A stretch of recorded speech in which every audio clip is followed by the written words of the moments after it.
Welcome back. Police making a significant arrest early this morning. A 44-year-old male was taken into custody around 2 a.m. today after he initially evaded police in the Flint Street area around 9 a.m. on Tuesday morning, dropping an unlicensed firearm in the process as he made good his initial escape. The suspect was wanted for questioning in connection to an attempted murder. Not giving up, around 2 a.m. this morning, officers from the Central Intelligence Bureau and Operation Ceasefire, along with Defense Force officers, executed a search warrant at a residence on Labor Street off Hay Street, where they successfully apprehended the 44-year-old individual without incident.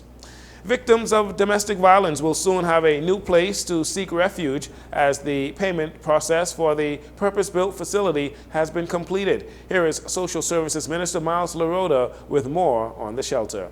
I confirmed with the chairman of the Bahamas Mortgage Corporation that purchase is completed. And so, payments have been made from the Treasury to BMC. They've confirmed payments.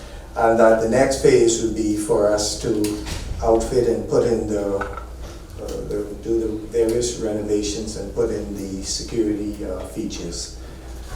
For obvious reasons, we will not tell the press where the building is located, but that is one of the boxes that we could tick. LaRota says the aim is to ensure the home is secure for all victims of domestic violence who seek shelter there. I'd say multiple. And that's also more than two. And it could accommodate women who suffer, but also their children. So we want to keep those abused women in particular and their children in a safe environment. So it's not just a home, we're talking about being secure with fencing, we're talking about security cameras and all the like to provide a safe environment for those mothers and children. That was Social Services Minister Miles LaRota speaking on the long overdue domestic violence shelter for women that will be in an undisclosed location. On Monday, the Minister of Labor and Public Service, Pia Glover-Roll, provided more light on how the government plans to tackle the ongoing issues of unemployment, especially for young people entering the workforce for the very first time. Unemployment statistics low.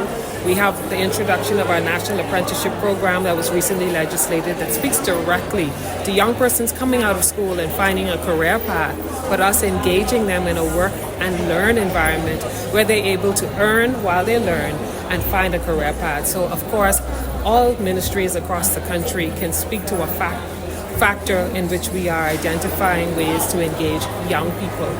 We have the National Youth Guard that comes out of the Ministry of Youth, Sports and Culture, and many other programs that are designed to not only ensure that our youth are making a contribution to our nation, but also that they are part of our nation-building process. Minister Glover-Roll also commented on the issue of minimum wage increases, noting that there is still some work to be done as the relevant stakeholders must all find a common ground before any decisions can be made. Considering a minimum wage increase takes us speaking to the stakeholders. The stakeholders are at the table. We had a recent labor symposium.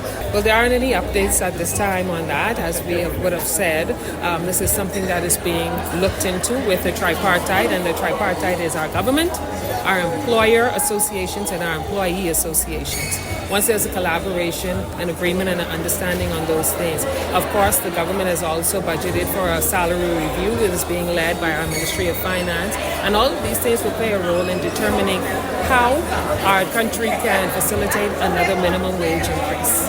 Mrs. Glover-Roll reassured the public that although nothing is set in stone, both the government and its stakeholders are taking the wage increase into serious consideration.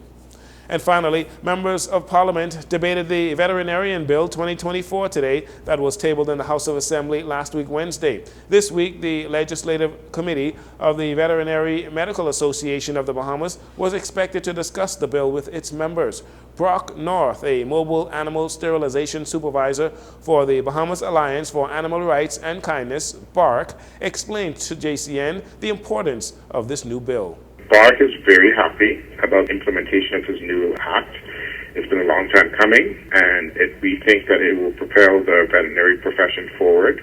Reason being, it allows veterinarians to utilize and benefit from their skills without competition from non-licensed individuals, you would be surprised how much of air crops, tail docks, and vaccines, even down to C-sections in dogs, are being done by unlicensed individuals. The bill will also help veterinarians that focus on livestock like cows, sheep, and pigs. As a pet owner, though, Mr. North says the bill helps him to feel more at ease when seeking care for his family pets. Personally, it does give me more of a better safety feeling, especially, with someone who loves their dogs and animals and wants the best for them. Trust your animals with someone who's properly fit to do so. So with this bill, it gives you more of a peace of mind knowing that people who provide these services would be properly fit to do so. The new veterinary legislation calls for the registration and licensing of veterinarians and the practice of veterinary medicine, and is expected to root out unlicensed operators in the veterinary field. Both government and opposition members supported the bill. And that'll do it for your JCN Evening News. Once again, I'm Jareno Saunders. Thank you so much for joining us. This segment of the news has been brought to you by Sun Oil Limited.